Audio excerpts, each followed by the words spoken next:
Greetings, everyone. I think there are some stragglers and some others that had a classmate tonight. One of my students is a straggler.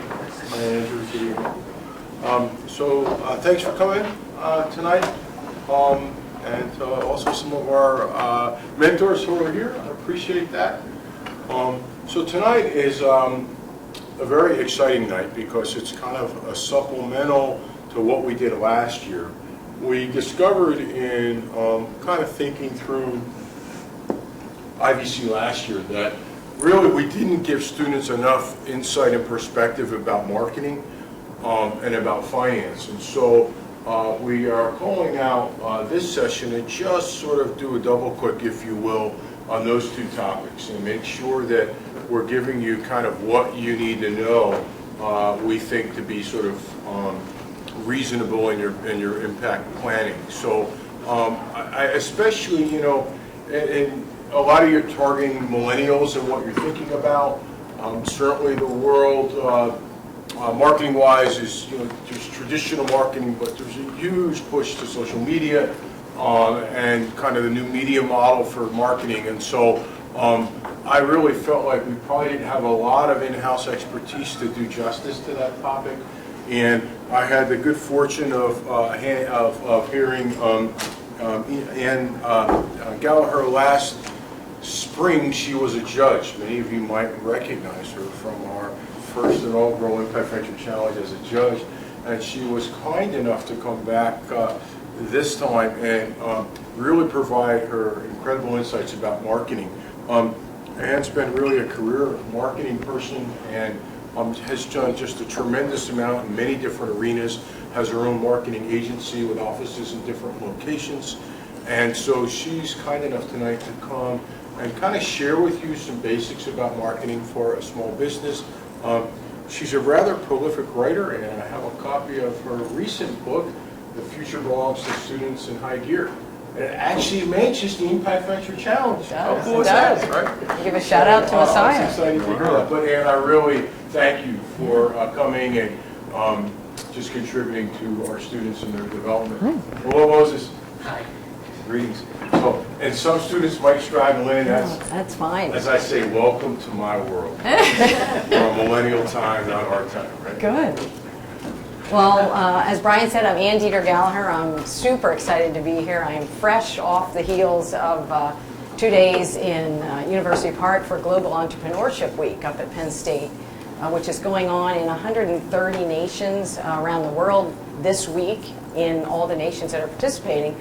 Talk to Brian. I'd love to see it come to Messiah next year with events of every size and shape, from poets who are giving readings, who are understanding how to monetize their gift and talent and sell what they love, to CEOs of major corporations who are stopping in and sharing with the student body, you know, how do you bootstrap a business? How do you make a living at your business?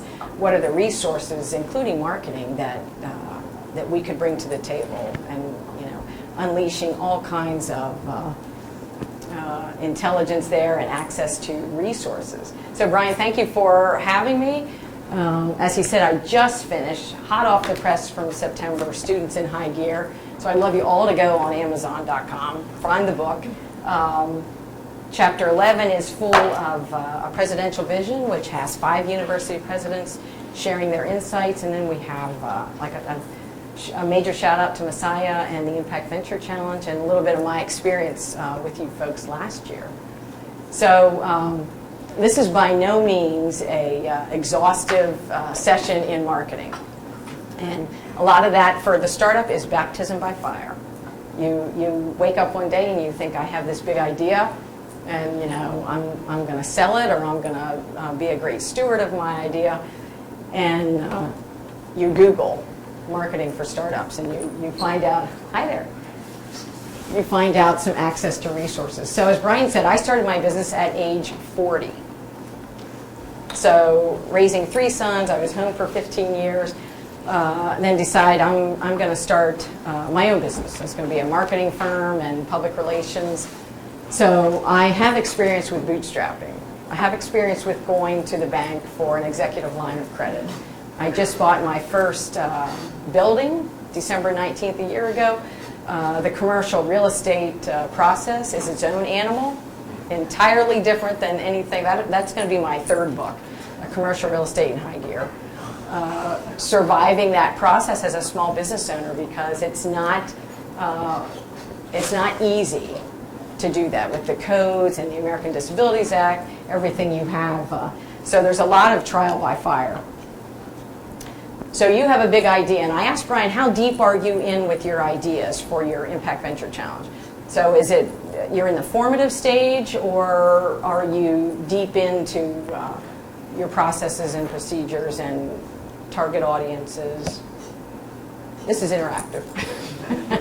So jump in. Are you deep in your ideas, or you're still forming? Forming deeper? Okay. Oh, good. Good. So the main question, whether you're selling a service or a product, every step along the way, start at the end and work back and say, so I have a marketing firm, who cares? When I knocked on doors at age 40, there's a lot of PR and marketing firms. So you try to do your research and you dig down deep and find out what really defined, why would the CEO of Gannett Fleming or Hallmark want to work with me over the millions of other agencies. So at every step along your process, constantly ask yourself, who cares?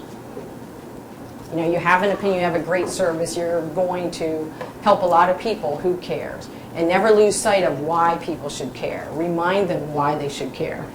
And when you go through your target audiences, if you're segmenting regions, if you're a national, selling something nationally, these sections of the country have very different opinions and likes and dislikes. So ask yourself again, am I servicing, the Midwest? I just opened an office in Nashville, Tennessee. Monica Bishop is here with me. She's in for a while. And it's a very different market there. And so we had to do a lot of research and spend a lot of time there and find out how do they do business there? What am I selling that I would market differently to those people? And some of that market research only happens in person, in real life. The old school, what we used to call focus groups. 90% of startups fail. Now, with that being said, that's just the reality. That's not to dissuade you from going deep and trying to sell, what you have, but always keep in your mind that means there's a lot of competition. Keep asking yourself, why am I so much better than everyone else? And write your high gear goals on paper, and so everyone sees them. So why does someone want what you're selling? Why would anyone need PR? And for the accounting conversation that's coming up next, in the recession that we had, so say it was 2008 to 2010 or 2011, do you have any idea what the first line item on a company's budget was? Marketing and PR. That's the first to go. That's the easiest to go, especially if you're an outside firm working. So you really, every single day you wake up and you say, I got to quantify why I'm doing what I'm doing. I have to add value, and it has to have a number figure attached to it. So if I'm selling PR, what's the financial value to my clients? Why do they need PR? They're not going to hire me just because they like conversation with me. They're not going to hire me because they want to help women in business. They're going to hire me because I apparently am better than all the other ones that they've had experience with. So every single step of this process, remind yourself, why am I better? And write down 3 things of why, why everyone wants what I'm selling. And be realistic. In the judging last year, don't, and you're doing this for social good. Is it still, that's still the end? You can't forget the profitability of that. And when I talk to a lot of business owners, sometimes the profit is taken off the table. And I said, you have to, somebody pays for everything we do. Water isn't free, electricity isn't free, The PP&L charges churches the same price for electricity as they do us as residents. So the market is the market. So constantly understand, quantify your value monetarily of why someone needs your surfboard or your mission, touring service.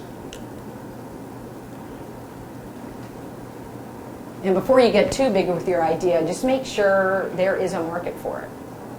That's not to say you can't create the market for it, but make sure from outside of your small group of friends, do some simple social media conversations of, test the markets with your question and the service that you have.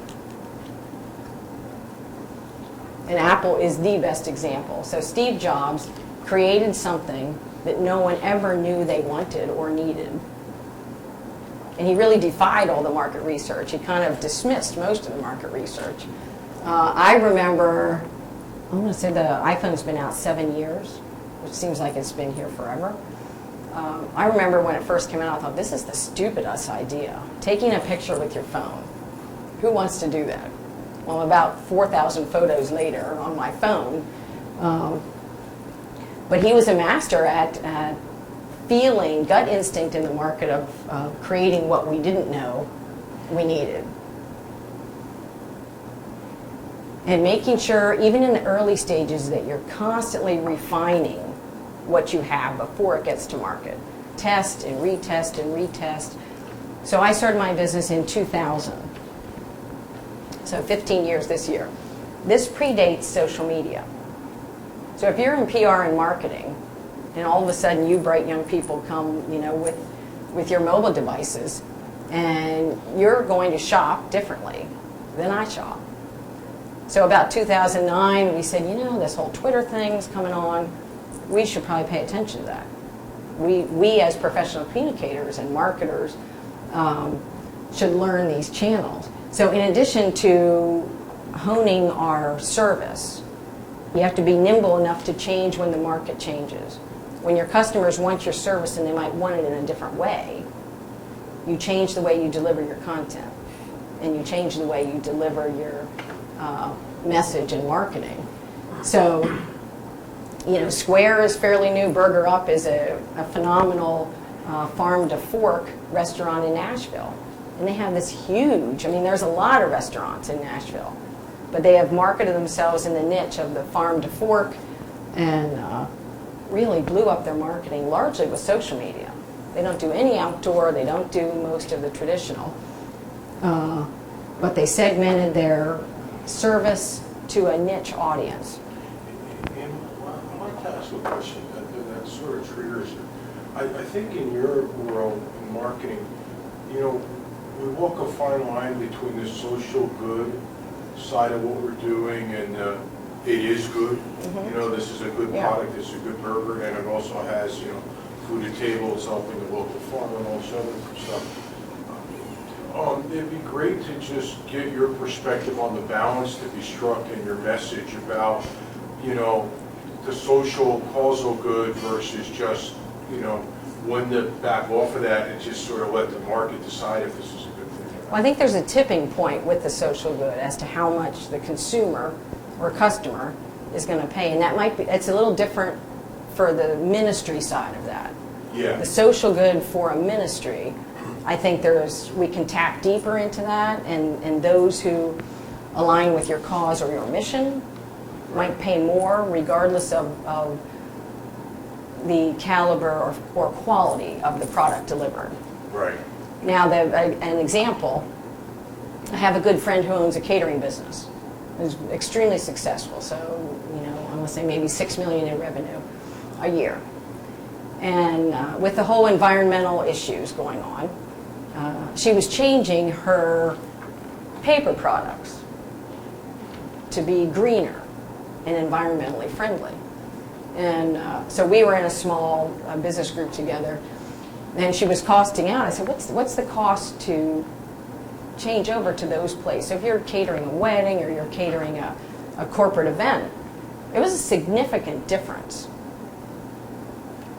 And she wanted to do it because it was, you know, she believed in it, but it was good marketing, she felt, you know, to co-market on the green tag. But I said, you know, I just challenged, I said, are your clients going to pay that? Or are you willing to, you know, reduce your profitability? Right. Are you willing to take a cut? It was a significant cut, multiplied by 150 people at an event or 400 people at a wedding. Right. You know, you can't ever lose sight of the bottom line. Yeah. Or you can't do any good. If you don't make any money, you can't, you know, there's, look at the names on your buildings here. These are very successful people in business. Look at the names on the hospitals and the YWCA daycare and the Hack daycare. Those are all people that were extremely profitable and were able then to take large chunks and give it back to the community and fund all the things, you know, that our communities need, that those of us who aren't, you know, quite making the salaries with all the zeros after can do. But it, you know, it's a fine line, I think, doing that. Can you think of any, well, Tom's, they've done it very well, you know, marketed with giving shoes, buy a shoe, give a shoe, I think is the premise. My sense is that the millennial generation, that hybrid message appeals more to them than maybe different demographics. So it could well be that your target market might actually have an influence on how you message and what, you know, and what you how say. deep you can go with that, and, Right. and really how much, you know, how much they'll pay Right. for your service. You know, like the coffee from last year, Bantu, right? Yeah. Like, I love the storyline, but am I going to pay $16 for a pound of coffee? You know, and the answer is I have multiple times, so I guess the answer is yes. but you know, you got to really believe the story and what's happening, and that's really your paper product example too, yeah. right? Because they're sourcing organically and fair trade and everything else. Well, it makes the cost go up. So. That was a good example. There was a lot of components to that coffee. There was. So you were doing social good. It was a high cost for, and I remember costing. I'm a coffee lover. I said, wow, this is really expensive coffee.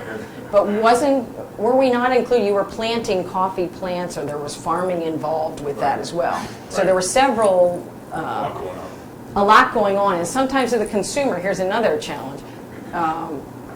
Let their barrier to entry and purchase be very low. Don't make that story so confusing and long that I get tired and don't buy into that. So every story you tell in marketing, and we're business storytellers. That's what we do. Make it easy and compelling, and make me want to drop everything and buy your cup of coffee. Sometimes when the social good process is longer and too detailed, I get tired. And there's a lot competing with my attention. You know, when I see the Salvation Army Red Kettle campaign, I know exactly, boom, that's, you know, going to the breakfast program. I know what that is. But if I have to concentrate on that story, and I'm just saying our attention span is super short. So make the message, you know, compelling, short, and, you know, make me want to just surrender my entire purse. With that. Example of that is the Four Diamonds. Is anyone familiar with the Four Diamonds? Okay, they pay for pediatric cancer. Kids in Pennsylvania who come to Penn State Hershey get every cent of their health care and medical care paid for. Every cent. So most people don't realize that. All the thon dancers and canners. So that funds, what was it last year? 9 million, 7 million for thon? 13 million. That all goes in, so a portion is research, but the other portion is every single family, every child, no questions asked. And the only one who comes close to that is St. Jude, and then you still have to qualify for those services. But getting that message out, you know, takes a lot of boots on the ground and marketing. And I was embarrassed to say I lived here and didn't fully understand that that's where all my money was going.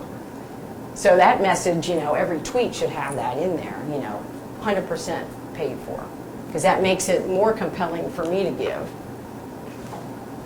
Okay, Brian, to your point, Make sure you define the target audience. Who wants to buy coffee that's $16 a pound? That's probably not, you know, a 21-year-old. If you're on a budget, you know, the reality is, do we want to when it helps, when it does that kind of social good? Yes. But it still has to be affordable. You might come out with a big launch party for your product, and everyone will be there. But to sustain your business model, you know, people have to be able to afford it, and you have to afford to tell your message to the right audience. I was at a Urban Land Institute as a international development association, and they really help cities and towns define where you're going to redevelop your cities, your municipalities, how you're going to sustain yourselves. So the whole commercial real estate landscape. So this was in Philadelphia, and the speaker was talking about retail in the city of Philadelphia, which is booming. I mean, all these, you know, almost 90% of the attention was catered on millennials, which goes up to, I don't know, 25 or 26, 27. And they were saying the salaries, and I was questioning what kind of salary would you have to afford $1,900 in rent, and then to afford to eat or get your flat screen or, you know, have a car. You have to have a fairly high salary. But they were saying, like, all the restaurants, the new developments downtown, even around Rittenhouse Square, were all catering to the 20-somethings. And I sat there and I thought, wow, to myself, dissecting the market, I said, that was fascinating to me. Women 50 and up are the ones that hold most of the significant income to spend on retail. There was no mention of the boomer women in the conversation, especially women business owners. So when you're 50 and up and you're CEO of a company and your kids have gone through college, there is a lot of discretionary income. So financial advisors now are watching that tipping point. But to dismiss an entire market on that, I thought, wow, you're doing all your marketing to one age group. And then when you read that 7 million college students have defaulted on their federal student loan, like that, they're not going to have a ton of money for very long, or else they're coming out of the gate, you know, severely deficient. So make sure when you do your target analysis that the people can afford what you're buying, and that your product, you know, so the coffee, if you're marketing to the millennials, you know, make sure it's you feel that they can afford that and will pay for that. Okay, so back to the groundwork in your marketing. How are you going to get your word out? How are you going to tell everyone? I think there was a restaurant last year, and they were using disadvantaged or handicapped people to serve. And I remember the conversation, they talked about having a liquor license, did they not? They were going to serve wine. Anyone have any idea how much a liquor license costs? $100,000 and up. So a huge leap when you're thinking how you're going to market and what level you want your product or service to be at. So Brian, you mentioned a little bit now, we have traditional, we have social, we have in real life, I call. And this was a Super Bowl ad. I told Monica, pull up, you know, one of the most expensive pieces of real estate in the advertising world is a Super Bowl ad. You know, 15 seconds, 30 seconds, a minute. So once you fine-tune your competitive advantage of what your product or service, does everyone have products here, or are you selling a service? Product and service? Good. So you're obviously going to market those things in entirely different ways, and you're going to have a mix. You're going to have marketing integration on all those channels. Now the mix in the last 5 years has totally skewed with social media. And companies now that never thought, you know, they would be on Twitter or on Facebook or on Instagram or on Snapchat or any of those, we're bringing in millennials to find out how do you use these channels. But we always pair the young person with someone with business maturity, so you understand the content that you're sharing on these channels. So Snapchat, although disappears after 10 seconds, 9 seconds. The reality is everything is discoverable. Every social media application has a server, and that information sits there and is always discoverable. Can be subpoenaed at any time. So remember, everything, when you think nobody, even a text message, when you think, well, I'm going to share product information, and maybe it's private product information, just remember your channels of how you want to share that. So getting the word out, you can use traditional, and you know what I mean, old school traditional is newspaper advertising, TV advertising, radio advertising, outdoor, which is billboards. Social media would be any of the social channels. That would include the digital, the YouTube. Really cool thing now in the public relations world is almost all the media are on social media. So the TV stations and the radio stations. So when I broker an interview and I go in with a client who has, say it's an awesome product. So we'll be sitting in the studio at the radio station. Maybe it's R.J. Harris at WHP, or maybe it's Nancy and Newman at 94.9. We're in the studio, and it makes for a cool visual for Instagram. We want to post that stuff on there. First, before we go, we find out all the channels that the media is on. So you want to connect in advance so they know a little bit about your product or service. You want to find them on Instagram and Twitter and Facebook and LinkedIn. Then when you're there, so you're already connected, then when you're there, you take someone with you.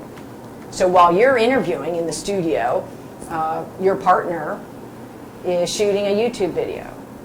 And you're taking pictures you're going to upload to Instagram.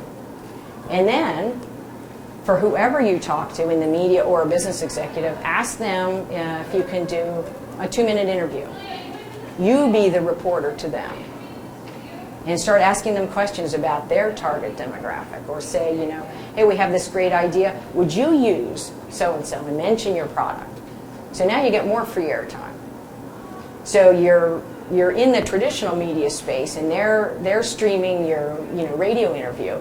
You're making your own content. So now you have a huge media mashup. And so don't ever waste an opportunity. If you're with a reporter, or even if you're stopping in a news station, get your iPhone out and start making some content. And then you put your hashtag in that you've created. So your marketing, takes a lot of work. Be creative, but there's so many resources for you to use. So so the traditional, and in the PR world, traditional also means PR for writing, letters to the editor, opinion editorials. So opinion editorials, op-eds as we're called, sit on the editorial page, online and in print. And that is where you have written to the editor, and it's 800 words of what you say.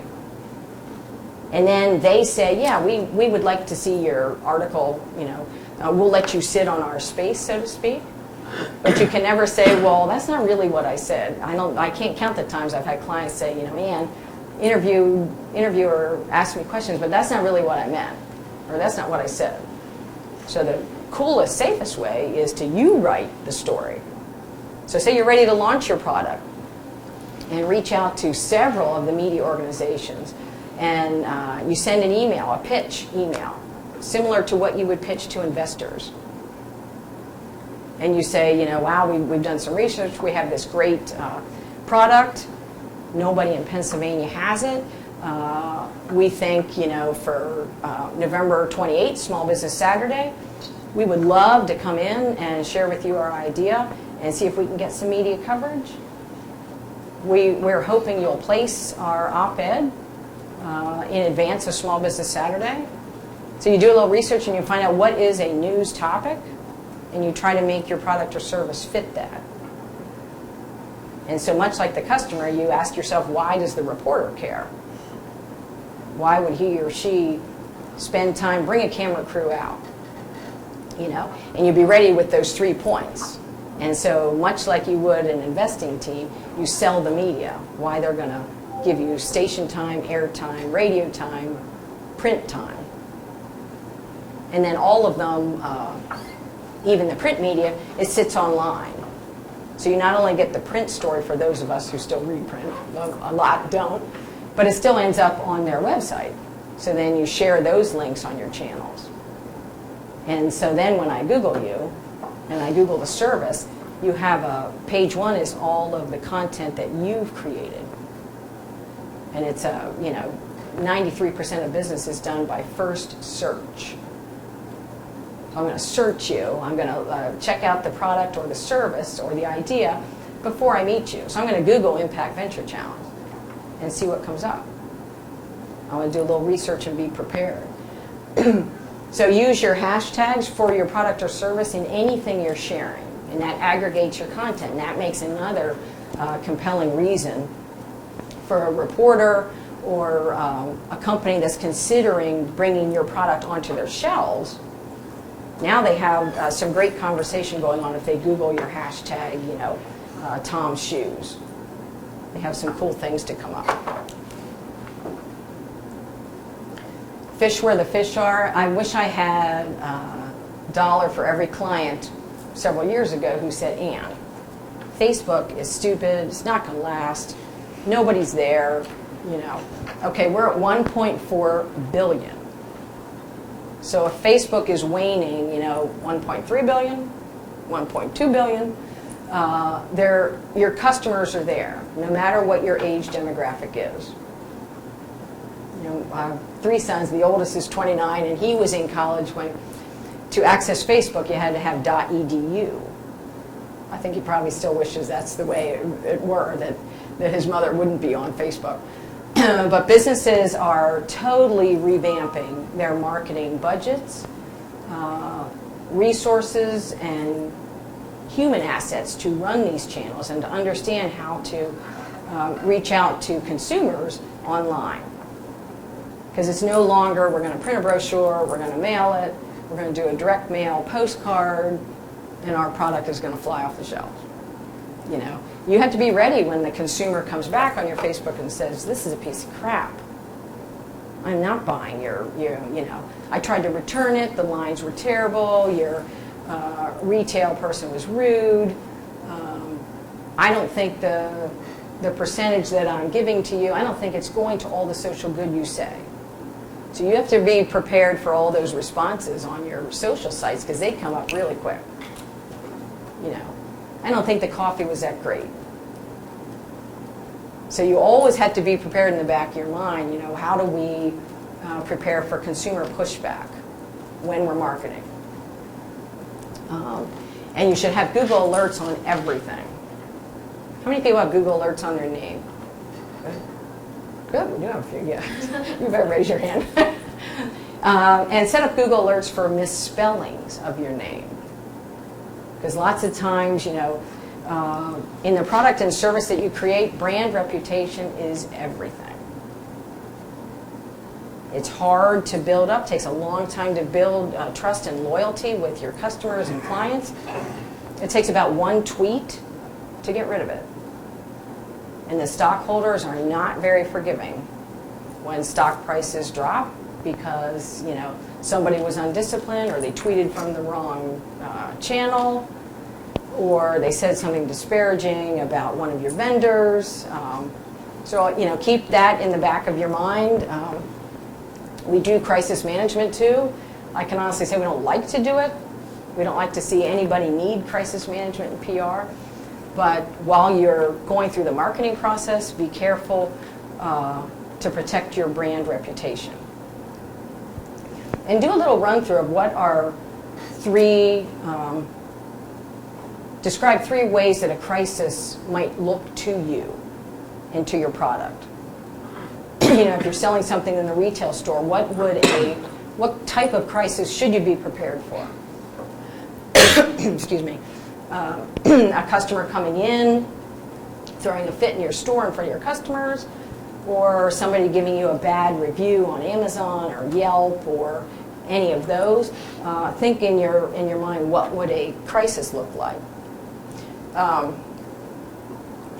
Out-of-home advertising, billboards down there. How many people think billboards are a viable marketing channel? I think maybe you think they are, maybe you don't. You know, now we have digital boards. Billboards are a booming business. If you have a regional demographic, it is one of the quickest ways to get eyes on your product. And you can add your website in there, and you can start to track, you know, what your upticks are for that.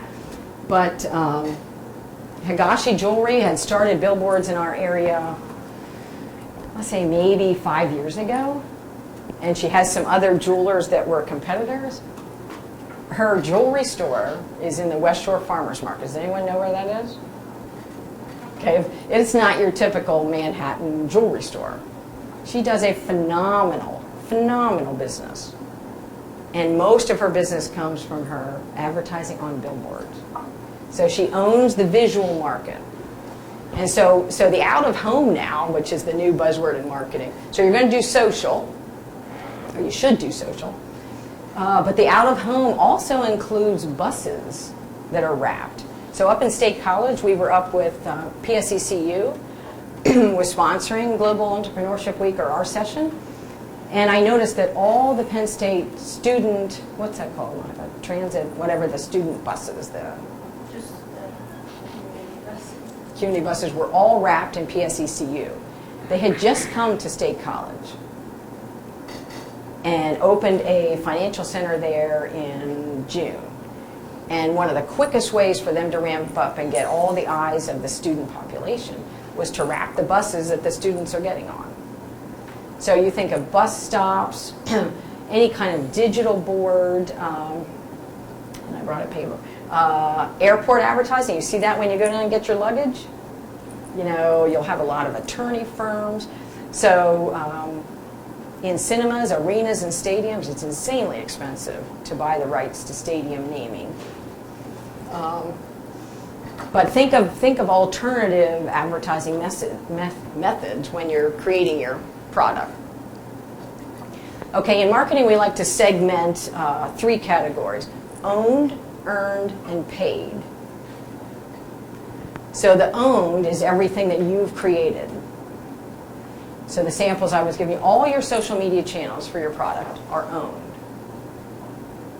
I guess you could say they're owned by Twitter or Facebook or LinkedIn, but the content you're creating, so that means you have the keys to the kingdom for that. Spend a lot of time focusing on those channels. Make sure your message is the same in every channel. So if I find you on Instagram, I'm going to find feel the same culture and social benefits there as I would on Twitter or LinkedIn or Facebook. When I talk a little bit about Google, this is my youngest son, graduated in 2014. Went his freshman year to Penn State, and then finished sophomore, junior, and senior at Belmont University in Nashville, Tennessee, which is a music entertainment, it's actually a Christian college as well, similar to Messiah. Have about 10,000 students there. And his desire was to be a country artist. So you can imagine what the competition for anyone who goes to college to sing country songs for a living. It's like 0.0001 that you're going to make it. So he's selling himself.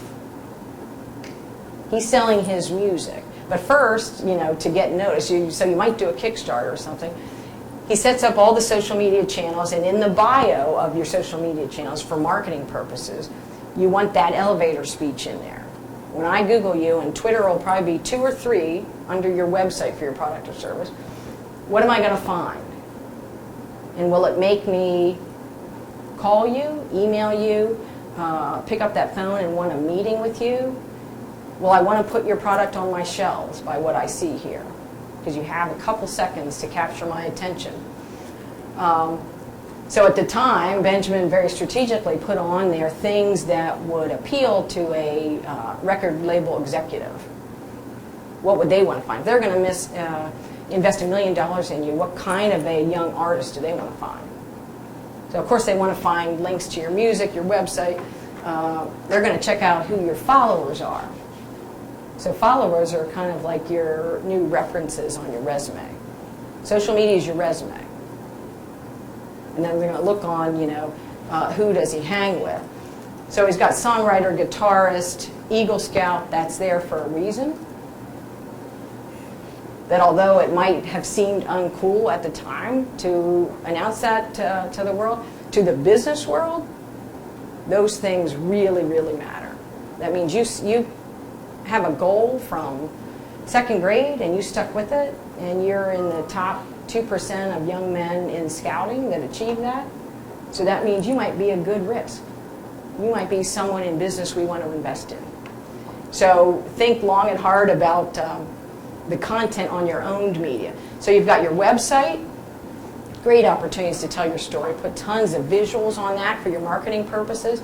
Those links, share with everyone. Have that link on your emails that you're sending out, so all your customers have easy access to your content. Business cards are still very much in vogue. Now we just put our social channels on. I was handing mine out to a couple executives today. There's a reason why this looks like it does. It's meant to stand out, so make sure your product, your business card that announces your product, looks totally different than anyone else's card. On someone's desk or in a store, you want this thing to stand out. And I've had clients look at the card and say, I want this. I can see your service is different than anyone else's. I want what this card says you deliver. And so again, capture their attention in the first minute that you have them. Blog posts, make sure you have someone in charge of the content on your blog.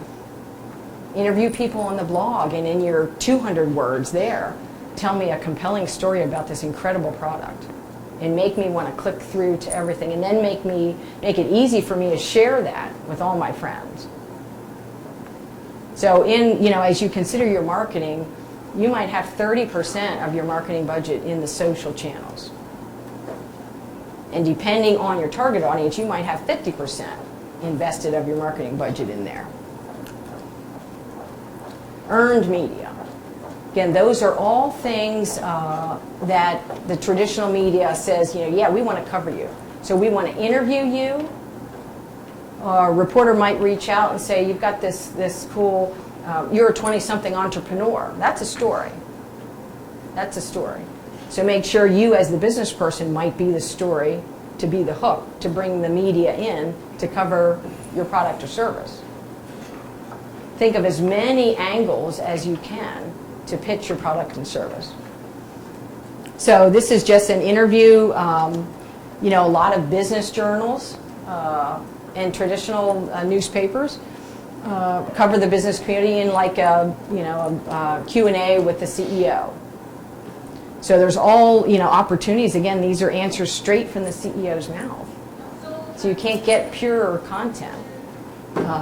So look for ways for earned media, feature articles, letters to the editor, where you get to talk about your product. In Benjamin's case, the Wall Street ran a great feature article on a Saturday about the healing powers of music. That in hospitals and hospices and intensive care units, they were bringing in harpists and musicians. And they were talking about even the spiritual aspect of doing that. And so I happened to be in Florida at the time at a business event, and I called Benjamin and I said, you need to weigh in here. You need to write a letter. You know how many people write letters to the Wall Street Journal editorial page? A lot.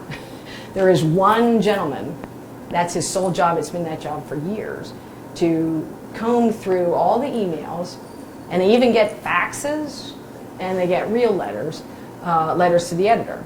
So it can't be longer than the Gettysburg Address, which is like, 220 words for them to consider it. Your title in your email should be very compelling. So if you get space on the Wall Street Journal, like that's gold. And you put those types of things on your website. So not only are you going to sell your product, but think of a business hook there that'll garner you media attention. So it might be the entrepreneurial story. It might be the social good story. It might be a client who is so crazy impressed with you that they want you to sponsor an event or something. So look for really awesome ways to have earned media. Okay, paid media. So now we have this awesome social media channel, Facebook, that changes their algorithm every single day. So it's really hard to get viewed on there. So you will have to pay to play. And you're going to have to pay for Facebook ads. And that's not super expensive. But when you do that, there's tons of data and analytics. So you get to track all of that.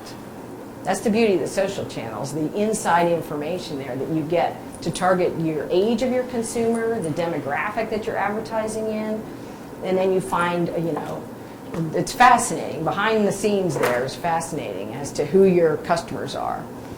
But early on, start a small Facebook advertising campaign for your Facebook page and your message, and fool around with some of the targets on there. Sponsorships are a great way to get you support and attention and new eyes on your product. And that might be as easy as you creating a launch event and asking, a business partner to come on board and sponsor you. So they would benefit from the media, the PR that you're going to get, and you benefit from their dollars. It might be a concert. Make your launch event an entertainment event. And the entertainment might, have nothing to do with your actual product. But it's a reason that you can co-brand if it's a similar target audience. I'm working with a client now, and we're working on bringing the Redland Little Leaguers to an event. Has anyone followed they're the U.S. champs sitting right here in Lewisberry? Okay, they are like crazy famous now. Like insane, like girls scream when they, come down the street. I'm not joking, I'm not joking. The Penn State football team, Monica interviewed one of the football players, and he said the football players were like starstruck by these 13-year-olds. Coach Franklin spent an awful lot of time with these young men, but they're stars. So smart businesses are looking, okay, where could I use something like that? Because where they go, the eyes go, the attention goes, the clicks go. So be thinking for a launch event, which is an in real life event. Maybe you're going to bring in a musician, and you look for ways to co-brand. But bringing the Redland Little League promises a lot of eyes if they come. But when they come, very smartly, they co-brand with the Four Diamonds. So you're going to do social good by helping them. You're going to have to make a donation to the Four Diamonds if you want the Redland Little League. So they're following, of doing good in everything they do. Okay, and don't forget to use all your social channels for competitive intelligence. Search every hashtag you can think of with your product and service. Find out who's doing the same thing, who's doing something totally different. Find out who hates that type of product. Find out who the influencers are in your industry. Who are the people blogging about coffee? Who are the people blogging about commercial real estate? We used to, the business world used to say, I really don't care if someone tweets or posts that they were at Starbucks drinking coffee. Well, I said, the commercial real estate owner of the Starbucks space cares. He or she cares how many times people are talking about Starbucks coffee on that corner, because that reassures him or her that Starbucks will be able to pay the lease. So there's all kinds of reasons why people do the analytics on everything we tweet and post and share. And so marketing is as much the research and understanding, how many people are commenting on your product or service. So Instagram, which is huge, in the millennial generation there, Yeah, you might have to switch up your content to be on Instagram. A lot of retail is on there. Again, Facebook and Twitter, and there's so many different channels. But again, don't forget the older consumer who has the discretionary income to buy what you're selling. Try to see if there's a market for them at whatever your product is. You know, even wasn't it the surfboard tours last year? What was the yeah? You know, the retirees, the ones with the money, could be certainly, you know, bring the children. I had a family practice client for several years, so they were just bought by Pinnacle Health. 22,000 patients. And so when we created their logo in the market research, we wanted to appeal to the 40-year-old mom who was going to bring her children in and was also in charge of her mother and father's health care. So we wanted that logo to speak to 3 generations.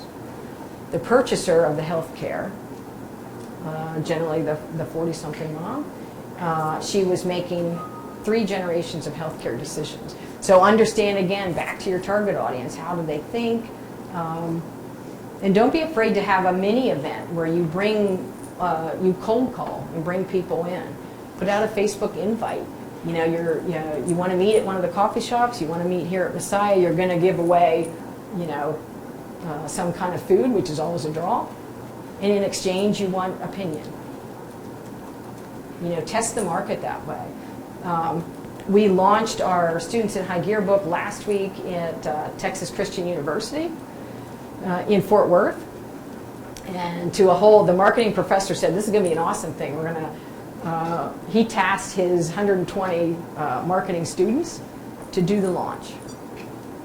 And so Amy and I, and my co-author lives in Memphis, and we said, okay, this is pretty cool. He very smartly said, you don't have to come to class on the day of the launch, but you have to be there in the evening at the launch. And the kids brought in this awesome, really cool popsicle called Steel City Pops, which are gourmet popsicles. So you not only got credit for your class, you know, the kids decided to, you got food when you came, and you got a book, you know, before you left. So think of what those draws are to create your focus group and engage your potential target audience. And here's a couple, and you can have this, Prezi, a couple resources, and maybe you've already explored all these. There are tons of marketing resources in the Commonwealth for you to access very, very easily. This is the state of Pennsylvania's site, and there are a million things in there. Brian, you probably, do they use all these? And, oh, I would know about them, yeah. Do they use them? I'm not sure, but this is a great resource for us. I mean, there's tons and tons of stuff on there that will walk you through a lot of things, and the idea is to shorten your learning curve. Don't make the mistakes a lot of us in business have made. So drill down through some of the steps. You might have been past some of the steps, but circle back and try to understand them. So newpa.com. The small business development centers throughout the state are full of information. And so I drilled through some of these, went through them before I put them on here. Really great stuff. And you can have in-person meetings too with these resources, with the people. Your chambers. Now you might think that's the last place you're going to think, you know, your father's Chamber of Commerce. You're not going to go there. Tons and tons of resources there. And there's nothing, I'm on the Capital Region Economic Development Board, which is the flip side of Harrisburg Regional Chamber. And we have a representative from Harrisburg Young Professionals that sits on there that has a voice at the table, that tells all of us, you know, this is what the 20-somethings want. Here's the business help we need. You know, we're starting a business in Midtown. This is what we need. You know, we want to partner with Salvation Army. We want to partner with Goodwill. We want to partner with Downtown Daily Bread. How do we do that? There is tons of wisdom here that at the click of your email or, you know, a phone call, would love to meet with you for coffee and say, at the very minimum, they can be a connector for you and say, hey, you know, I know someone over here that does market research. I know a supplier for your coffee. I know someone at FedEx that can help you understand how you're going to ship your product. I know someone in retail. I know someone who works for Amazon. You're sitting in a gold mine, so make sure you tap into all of these people. Cretic has a ton of stuff and demographics and market research on the website. Census Bureau, that'll blow you away with the demographics and the info on there. You know, make good use of that. Now, with all these things, it requires your time. And you'll have to do just a deep dive in that. But make sure, you know, don't skip over these and then get ready to launch your product and think, oh, shoot, I didn't think about this. You know, I didn't think through some of this. So try to take advantage of those. Here's my last slide. Anyone know what all these things, all these brands have in common? We've got Twitter, Instagram, WordPress, Facebook, FedEx, Tumblr, Snapchat, Rent the Runway, and Warby Parker. All started by college students. Fred Smith, who started FedEx, wrote a paper in college, junior year, I want to say, and it's in the, I tell the story in the book. The professor challenged him with the students to come up and, you know, pick a business they wanted to start. So he wrote about a shipping company. The professor said, turned it back to me, said, you really have to write about a business that would actually work. So FedEx is headquartered in Memphis, Tennessee, multi-billion-dollar company. So he talks about his first shipment, you know, his first planes that he got. Fred Smith had the last laugh. But all of these were started by college students who had big ideas. So not to be dissuaded from, you know, potential failure. I wrote Students in High Gear because we need your curiosity in business. We need the awesome ideas you have. We need the diverse views that you bring. We need the different ways you would do business. And I think you can benefit from the business wisdom that, you know, those of us who have been in the trench for 10, 20, 30 years can share. And then I think that's a perfect recipe for success. So you got the real numbers people coming after me. Any questions? Yes? What does a Facebook campaign build out look like to you? What's a successful Facebook campaign? That's a good question. And we run them fairly frequently, and we're running one for a retail center, which has a good, when you're running a campaign that is an umbrella campaign. So if you're running for a plaza, say, and you have 25 retail centers, which are individual small businesses and anchored by some national brands, the benefit is you give a lot of boost to the small business owners. And this campaign is a month-long campaign that will culminate in Small Business Saturday. So it gives a huge shout out to the moms who, the young women who started the chocolate store, Nido Burrito, which has a cult following on social media, which is awesome. I mean, these people are serious about their burritos. So we started a campaign and are measuring all that, and we're giving away a $50 gift card every week. Now, the barrier is you have to go into the store, and we're partnering with the Four Diamonds to do this. You got to go to the store and you got to take your picture and upload it to one of our channels, Instagram or Facebook, and then you're entered, for a drawing. So we have Facebook ads on that. We have a lot of content going out. So the Facebook ad buys are not expensive.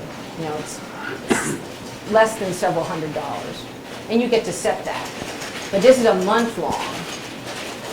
So we always do an exhaustive report at the end, and you get access to all the analytics. But we do, with the winner each week, because we have their email, we ask them to come in to the store to receive their $50 gift card. And we do some media, and we take some pictures, and we upload it, and we ask them, tell me why you uploaded your recipe. you know, for best tailgating cocktail.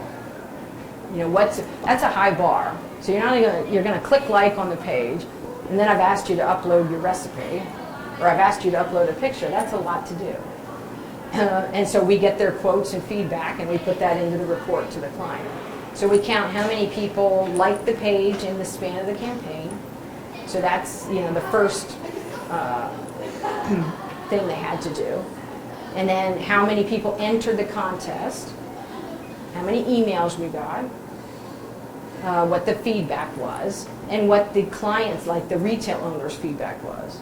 How did they think the campaign went? Was there an uptick in foot traffic? Did they sell more burritos that week? So just, you know, it's a constant measurement. We try not to spend a lot of time measuring things that in the end don't really matter. There's so much data. That's your next challenge. There's so many things to be measured. You know, at the end of the day, you want to measure, did anything move? Did your product move? Did you sell? And what was the cost of that sell? You know, how much advertising was invested to get one sale or 2 burritos sold? But if you compare that, so our 4-week small business campaign, which is a social campaign, is also, I pitch to the media because they want to know what small business is doing for Small Business Saturday. So they're coming.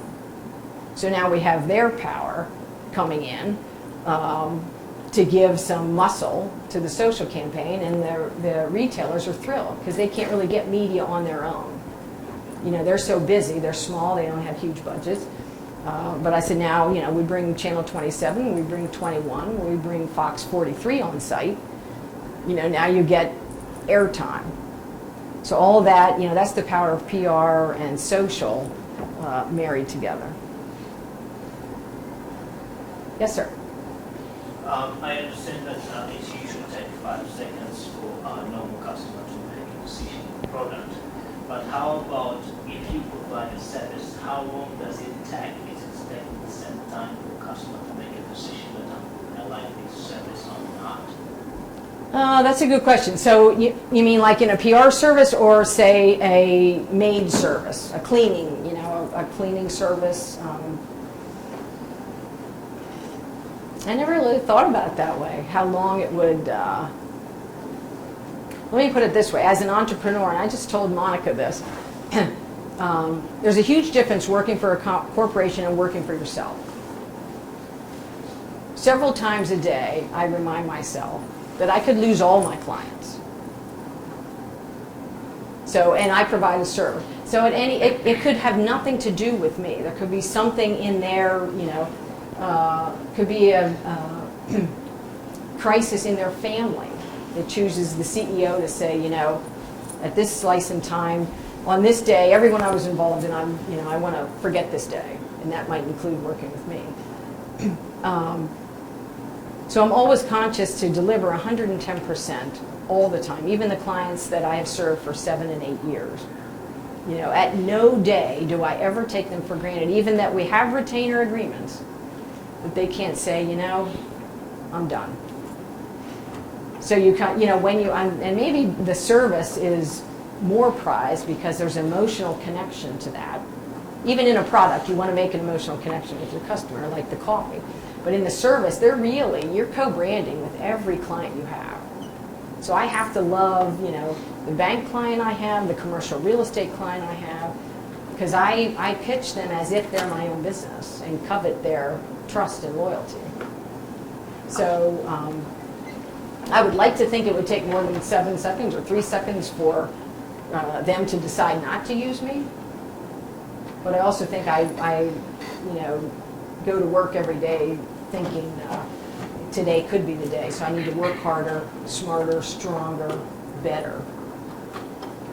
I don't know if that answered your question. Anything else? Thank you. Sharing your thoughts.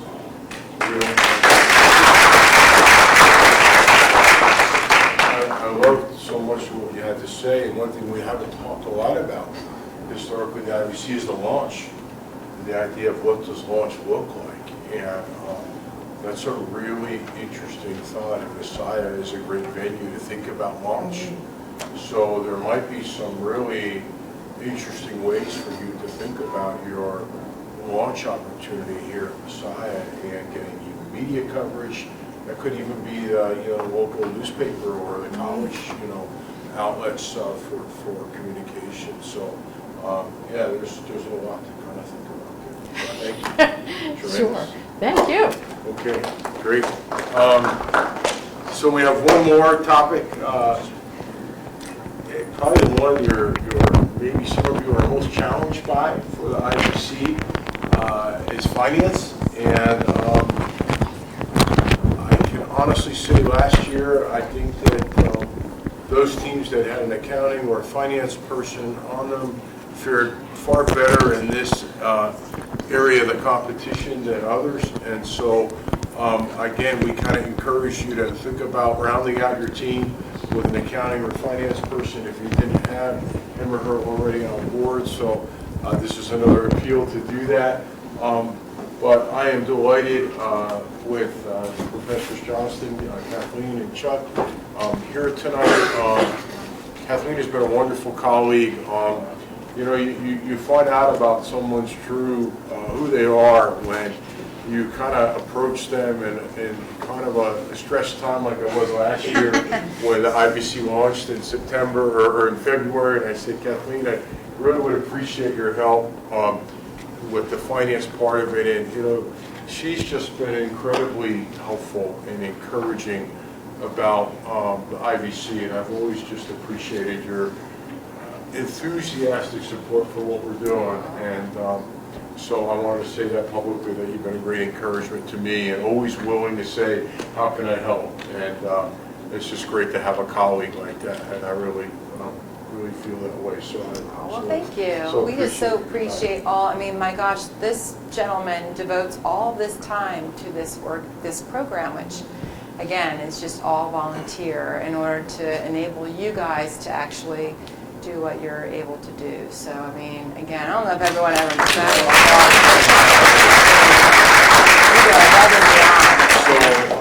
So tonight is going to be a great opportunity for you to, my storyline on this one is don't make your financial plan, your pricing model any more complicated than it needs to be. The more complicated, we're not going to even understand it, and therefore, it's just not going to sort of make sense to us. So be mindful that, simplicity is important in these things, that if we can't track what you're saying, then it's awfully hard to kind of really even understand your business.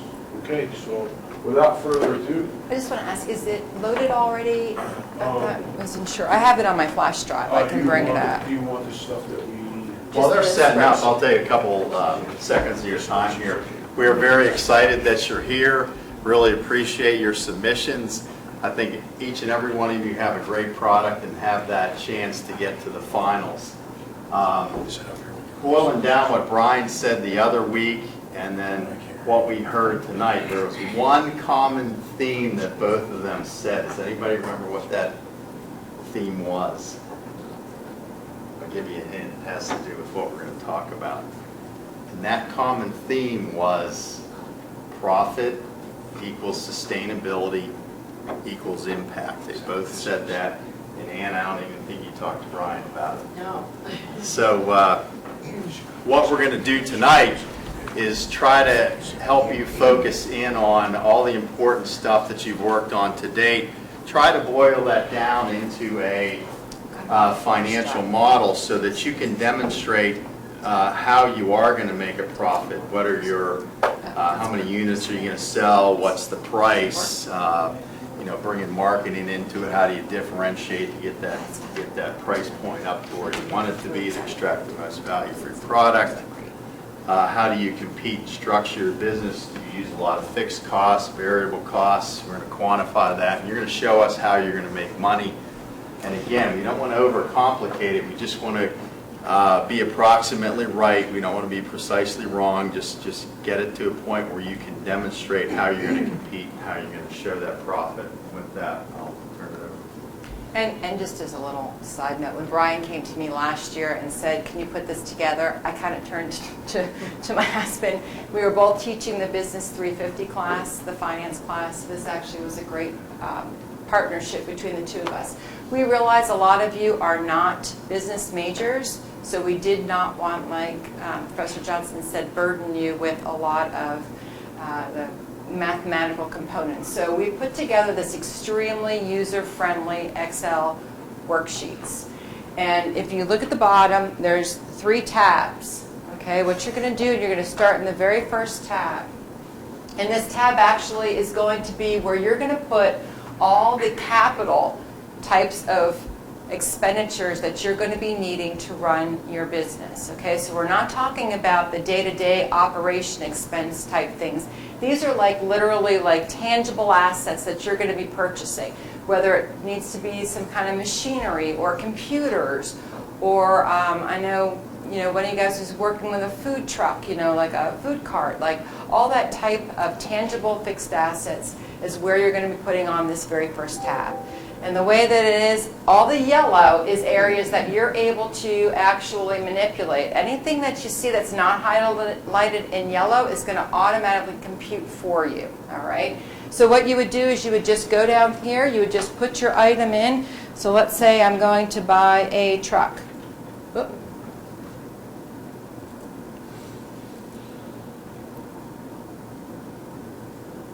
I don't know if this is this protected? Might be.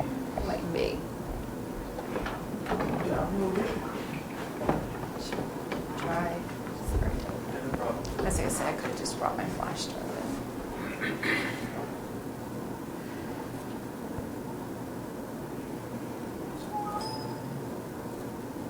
So that should give you. That should be. Yep, perfect. Okay, great. Okay, great. Sorry about that. Oh, that's okay. No problem at all.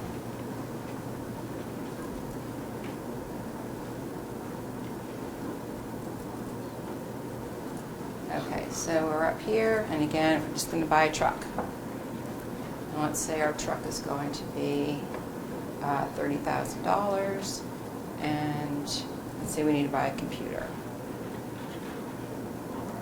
And so that's going to be 5. All right, that's all you have to do. So in this very first tab, like I said, all you're going to do is just going to list all the types of capital expenditures. And we have some descriptions up here, desks, chairs.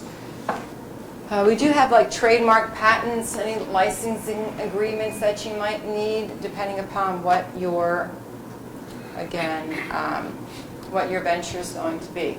Second tab is where you're really going to get down to the nuts and bolts of the actual day-to-day operations of your business, all right? In this little step right here, step number 2, you're going to focus on your revenue, all right? Now this is set up for both a retail type of company in a sense where you're going to be selling some type of product and also a service type of venture. So if you are in, and it says the instructions are right here, so if you are in a service, what you're going to do is you're just going to put a number 1 in the unit column, and then you can come over here under selling price and put in what you think your revenue is going to be for the year. So if you think it's going to be $50,000, you just put $50,000 in, okay? If you're selling a product, then you would want to put in the units, the number of units you're anticipating to sell in the first year.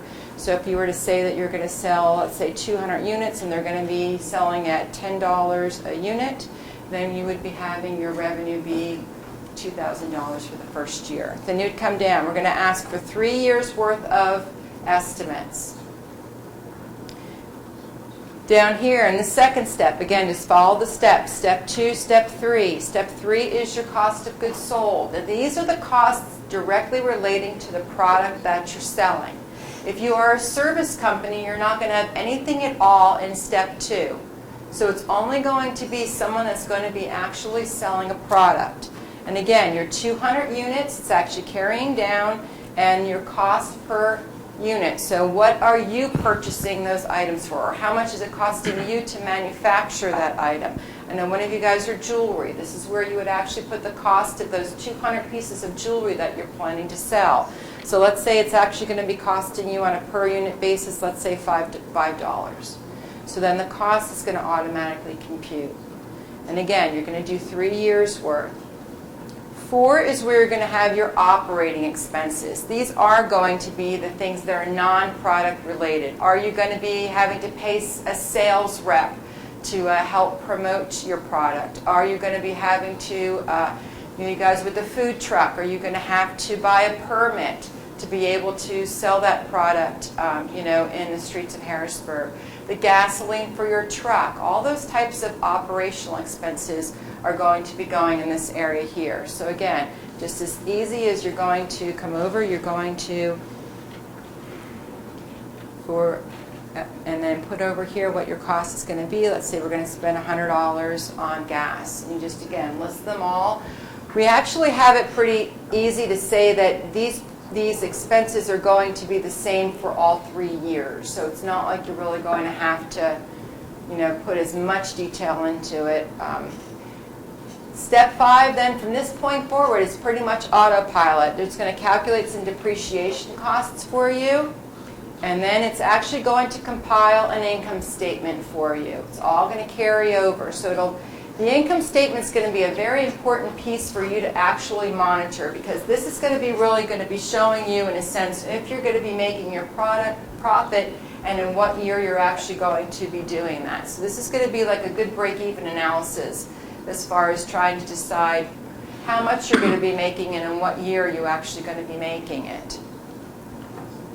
And then the last tab is the cash flow. Again, this is probably one of the most important tabs, because really this is where you're going to be truly seeing from a cash standpoint, are you going to be able to sustain this business?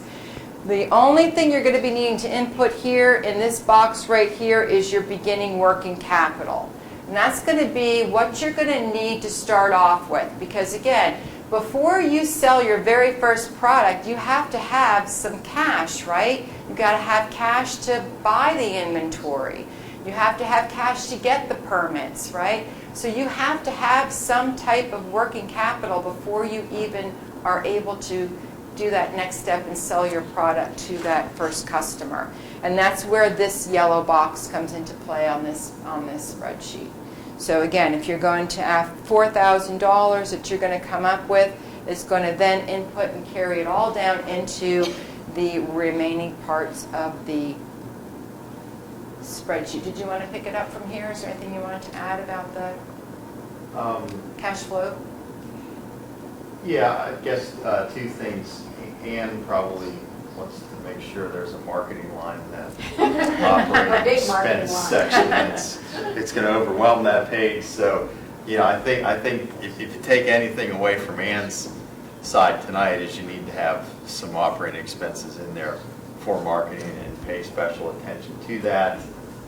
Second, picking up on what Professor Johnson said earlier, more businesses fail because they fail to plan and they fail to have enough cash than they do because they're not making money on a net income basis. So, this is what this is all about, trying to focus in on making sure that we have enough cash to run the business. We've worked with businesses that show a profit. They are growing so fast and so feverishly, all their profits get poured back into inventory, and they are really cash short, and they have a tremendous cash need every year because they're growing their inventory at a tremendously fast pace. So this will force you to make sure you have enough cash to start your business and to sustain your business and to be profitable, so that you can make an impact. And that's what this section's all about. Do you have any questions on anything? Any questions relating to the financial part or just the spreadsheet itself? Go ahead. I have a question about the mechanics of the where it involves time rate and time value and the depreciation stuff. In the previous sheet, I can't quite see the time. The depreciation calculation? Just wondering what you think you have certain rates into the system that help you make certain projections. Are these rates somewhat? What are these rates based on exactly? They're very standard. Okay, so what we decided to do, we initially were looking at actually having you identify the type of asset and then the true depreciable rate that would be partnered with that. And it was just getting to be way too much. As Aaron knows, as an accounting major and taking the tax class right now, it could be a little overwhelming.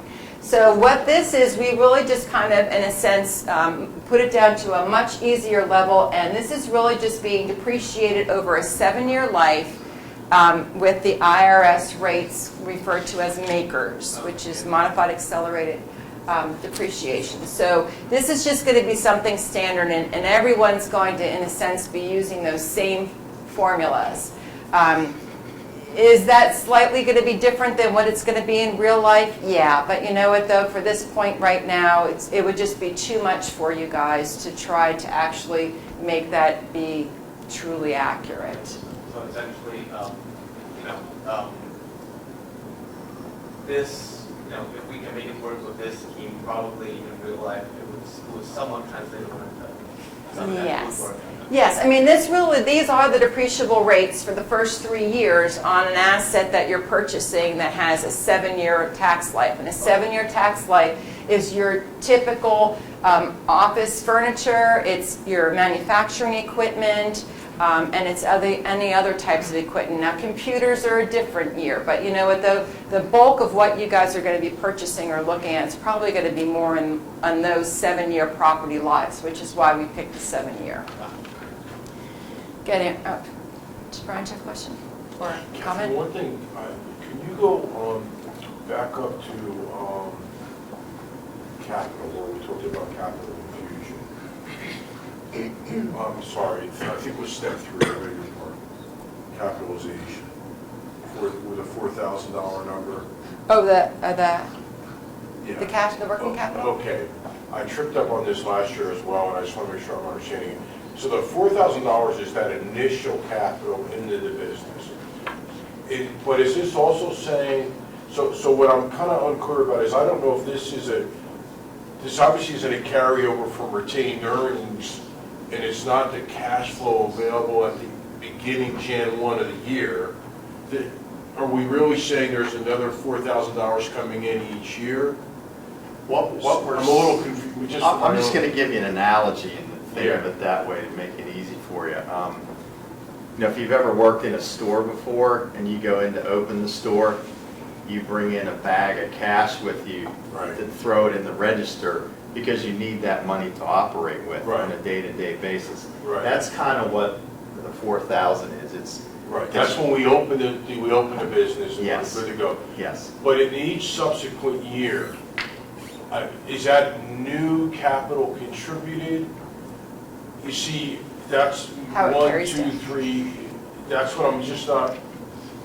Over here. I see. It's going to depend upon how you're doing and how you're reading, so you don't run out of cash at the end of a year. Right. 'Cause you can't start the next year with no cash and negative cash. I can't come into the store and open my store with negative cash or no cash. Right. But there was only one number, Kathleen, you entered, was that 4,000 number, right? Yes, it's I not just want to good. make sure I'm understanding the mechanics. It's going to be, in a sense, the same 4,000 at the start of the next year. Which is why, like, if you come down to this right here, you're only needing that $4,000. It's being reflected in the very first, period. But like Chuck's saying, so what you're going to do is you're going to actually recoup that $4,000 in the very last year when you sell your business and sell your inventory, and that cash in the drawer is going to go in your pocket, which was the $4,000 you took out of your pocket the very first day. So you actually recoup that, in a sense, in the very last. So in effect, the student should be thinking about the 3 years of working capital that they would, in theory, need to keep the business running, and that's what that $4,000 amount represents. Yes. So this isn't just like for year 1, but you're saying, okay, let's sort of think about this as a 3-year working capital pool, for lack of a better term. Because, yeah, that you're going to have to, in a sense, when you're thinking, it's probably going to be coming from revenue in the first year carrying into the second year, because you're not going to have to take that $4,000 out of your pocket, Right. but you're going to have to still have that $4,000 in order to be able to, like Chuck said, still open up your register in the very beginning of January of the second year. So the first $4,000 is actually comes to come from somewhere because you don't have any product that you've sold to generate that cash. But going forward, what you're selling is going to be, in a sense, carrying you through with the rest of that cash flow. Does that make sense? It does. Okay. Thank you. These are, the spreadsheet's kind of iterative. You can trial and error and you know, try different things and think what impact that's going to have on your cash flow and your income statement, how you structure your business and run it. So it is iterative. Here's where you're getting that capital back again. Go ahead, Aaron. Step 2, under revenue and expenses, if we have multiple product lines, how would you suggest doing estimates there? What I would do is, and again, you can have, just like in accounting, we have supporting schedules. So you can actually have a separate Excel spreadsheet that has your individual products, and then your total would then carry maybe over into this summary spreadsheet, like a subsidiary ledger. So, for instance, both service programs, and if you provide, because for the fact you did count loss, because of that particular money don't have it, but that doesn't give us the opportunity to be able to say how many members you need to reach in order for you to break even. That would be something, again, that you'd have to really look at you in a sense you could work backwards, you know, in a sense, you know what your costs are going to be, and then you can kind of figure out what you're going to be charging those customers, so then you know how many customers you need to break even. But it would actually show you over here, in a sense, when you're looking at the net income, you know, you have the opportunity of playing with these numbers, in a sense, in order to be able to figure out how to get this to be zero, which would be where you're going to break even. So if you know, in a sense, where you're looking at how much it's going to cost you to run your business. Are you guys the mentoring? Yes. Okay. So if you're looking to, if you know what your costs are going to be, let's say you're going to rent a facility or something, you know, where the mentoring is going to take place. You'd actually would put, in a sense, some of these costs, well actually that's not, you would put your costs down here. Okay? And then, like I said, what you can do is you can kind of fool around with this number until you actually get to the point over here where you're breaking even. Because this is going to factor in your taxes. And again, if you have any capital from the very first step, it's going to calculate that depreciation as well. So you're not just talking about cash expenses. You've got these other expenses, especially depreciation is non-cash, right?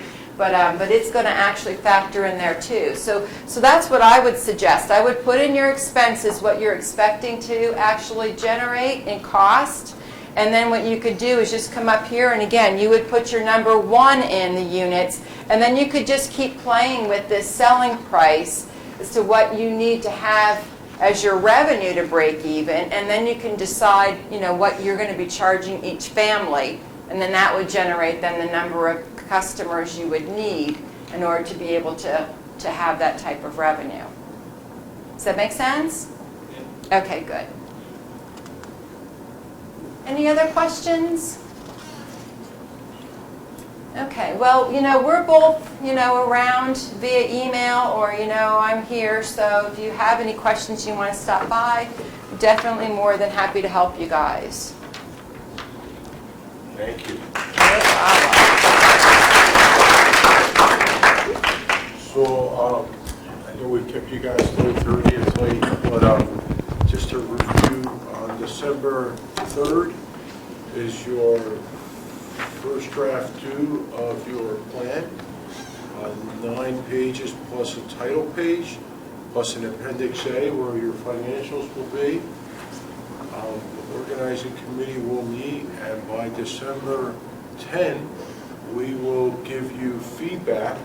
You know, 1 of 3 outcomes, just like round 1, will maybe say, yeah, you're going on at round 2B, which I'll come back to. Or a second outcome is revise and resubmit with hopefully helpful feedback. And a third outcome is we just don't know that this is going to get to a good place, so we might encourage you to think about coming back in the spring with another idea, right? But I think we're going to try to work as much as we can with the plans that are still in play. Remember and then we'll let you know by, if you do a revise and resubmit, I believe the date is Jan 10 that you have to submit by. This is all on the website. I'm going from memory, which is failing me right now. But I think it's Jan 10. Then we're going to let you know by Feb 9 if you're, or I think end of January, early February, if in fact you're going to go on around 2B. And 2B, remember, is a 6-minute pitch. And on Feb 9, we'll have a storytelling workshop. Peter Greer will be here, and he'll talk all about how to tell a story. And it's actually what Ann talked a little bit about. But in this case, you're actually going to record a 6-minute video clip for us. I think due somewhere 2 weeks or so later. And then we'll use that. Your plan plus your pitch will determine your round 3 status. And Lord willing, by March 31, you'll know whether you're invited to round 3. Because remember, there's a whole group of students coming on board with the IVC in the spring semester. So what you have a full academic year to do, they have a mere 3.5 months to do. But we're going to invite 6 teams to the finals, and we have to wait till all the spring teams get to that same place that you are, hence why March 31 will be when we'll determine who the finalists are for that wonderful evening on April 28th. Okay, so is everyone sort of clear about those things? The key thing you got to think about for now is just December 3rd, and then we'll kind of work with you at that point forward. Impact Venture Challenge at gmail.com is a great way to get us. I believe your mentors are forthcoming in the next 24 to 48 hours. You'll be getting that. We're starting to think now about who should team with who and mentors. So we apologize. It's taken a little longer to get that to a good place than we thought it was going to. But I think we're actually going to meet a little bit afterwards to try to finalize that. Okay. Thank you for your time tonight and your engagement and being here.